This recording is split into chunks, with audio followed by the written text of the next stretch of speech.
up guys? So in this video meron tayong panibagong project na nakita na mainit-init no mga tol. At ito'y walang iba kundi itong Pixies CD. So dito guys, isa siyang laro at yung alpha nila is naka-live na. Pwede nyo na guys ma-access. Meron silang tinatawag na alpha access. Pwede nyo sila malaro. Okay? Bagong game to mga tol na similar sa Pixels. Okay? Parang ganun siya. Yung style na itong game na to. Pero may pagkakaiba at masasabi nating may mga notable parts ng game na to na masasabi nating unique sa kanya lang. Okay? So season 0 pa lang to mga tol. Bagong-bago pa lang at available na sila guys. Yung pre-sale nila mga kaibigan. Ito guys, meron silang pre-sale dito mga kaibigan.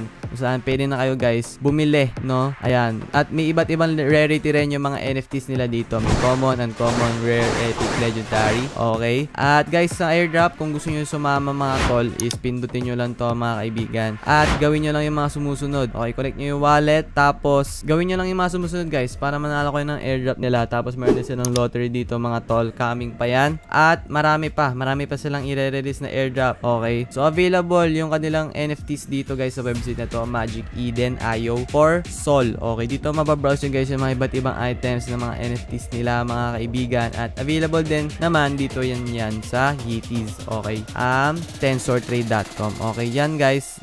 Yan, pwede nyo rin i-access dito yung kanilang mga NFTs na binibenta for Solana. Okay, dahil nasa Solana ito mga tol. Okay, at ang masasabi lang naman natin sa ano na to guys. Okay, ayan, abangan natin guys sila sa Twitter, sa Discord, at sa Telegram mga tol. Okay, sa Twitter guys, ayan, meron sila 143,000 followers. Marami na yung nag-aabang kasi ng game na to. Dahil nga mainit-init at malaki yung marketing nila guys. Talagang pinupush nila ito na maging malaki in the near future. Okay? So, ayan. Marami na sila doon ngayon nga guys. Meron silang alpha access. Kung saan guys, pwede na kayo magkaroon ng access at magpa-whitelist para magkaroon kayo ng access sa game nila. Okay? So, kahit wala kayong NFT, pwede kayo maglaro mga kaibigan. Okay? At marami ring airdrop na pinapagawa sila para manalo kayo ng mga libreng bagay.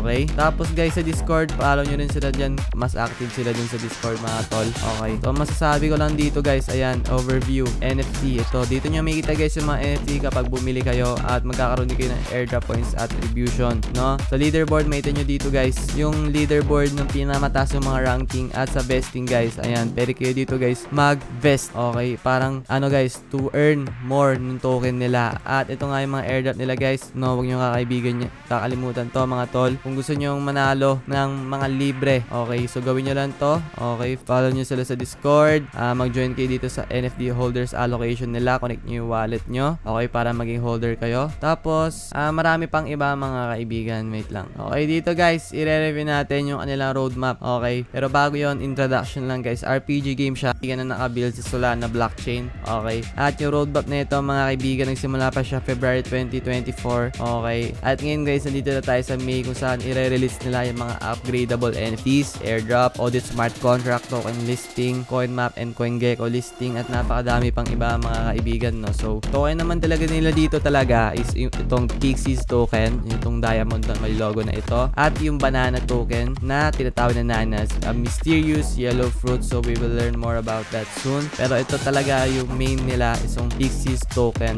Okay? So, ito yung tokenomics nila guys. More on rewards talaga. Yung laki ng porsyento ng tokenomics dito mga kaibigan, at konti lang yung naka-allot sa pre-sale. Kaya kung gusto nyo guys bumili na kayo sa pre-sale nila dahil konti lang, limited lang yung supply na inalat talaga nila sa pre-sale para maging mataas yung value. Okay, at dito guys, ayan, marketing pre-sale 10% nga lang guys. Tapos yung game rewards nila 80% to really reward the community kapag naglaro ng game na to. Okay, so only 4,500 Yetis are generated granting access to the game. Okay, at meron din Chimpies. Ayan, soon din yan guys. At yung land ng Pixies guys is populated ng Yetis and Chimpies na nagko-complement sa game core function nila. Okay? So, itong Yetis, you can go on expedition para mag-stack ng Pixies token, navigate yung terrain, okay, mini game, at access sa Pixies Vegas, at pwede rin maglaban para manalo ng Pixies token, no? So, ito yung mga stats niyan na itong Yetis na may exploration, may speed, may fight, at may luck. So, the more na rare yung NFTs mo, mas maganda yung stat na meron siya. Okay? At meron din mga points attribution, syempre. Okay? Ayan mga tol, At yung sa exploration naman mga kaibigan, risk reward kasi yan, no? So Yetis versus Chimps. So siyempre, may mga mission kayo na gagawin. So hindi naman siguro palagi mananalo. So it's always a risk. Pero kapag nanalo naman kayo, it's gonna be rewarding. Kumbaga risk versus reward talaga. So maraming ongoing events dyan sa community at maraming progression level, no? Para maging yung longevity ng game. Okay. At marami rin silang minigames naman. Para kapag na-board kayo sa mismo main game nila, meron kayong minigame na pwedeng laruin. At yung season 1, itong fight mode guys, coming soon to.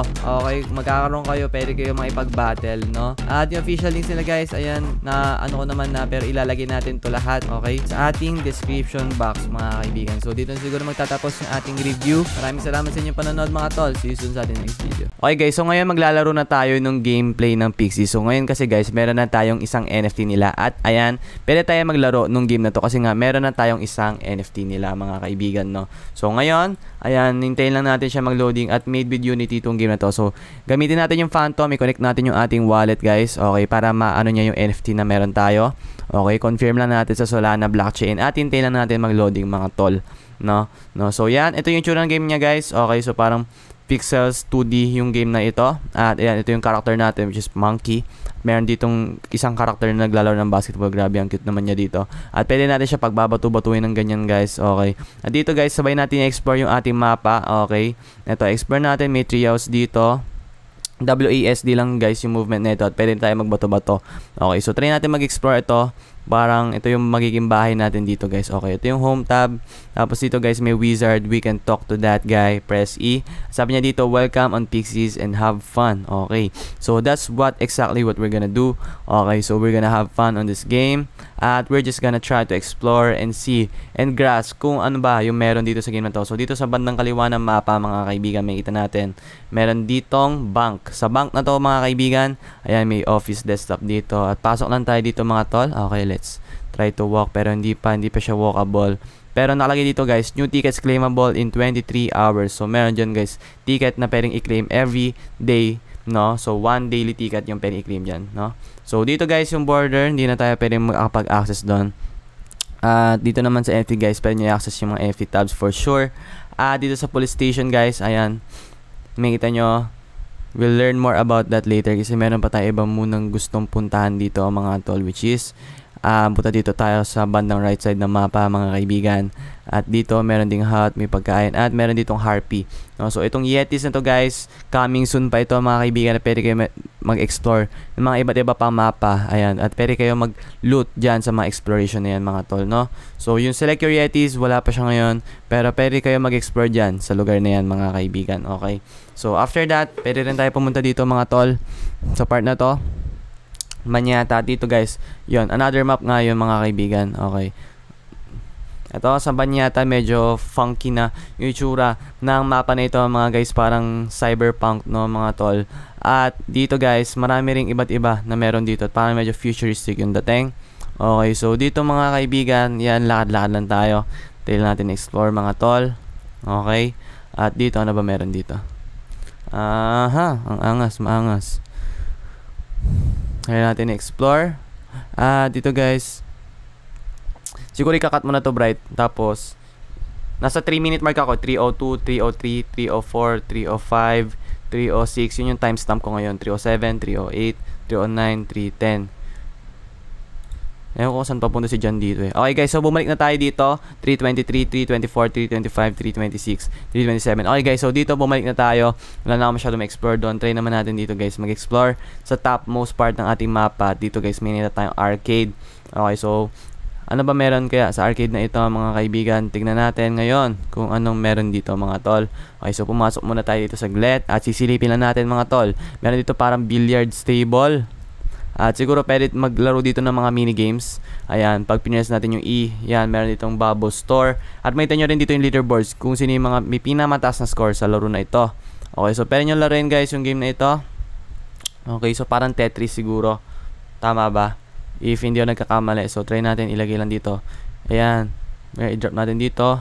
Lumalaki yung mga fruits kapag pinagda-drop natin. At kapag nagko-combine sila, which is itong mga minigame talagang sinadya nila itong mga kaibigan para just in case na board kayo sa pinaka main game nila is makapaglaro kayo ng ibang part ng game nila, no? So katulad ng mga minigame tulad nito guys, ayan, this can be a way para makapag kapag unwind tayo kapag nabobore tayo sa main game nila. Ayan, meron ng dalawang coconut dito.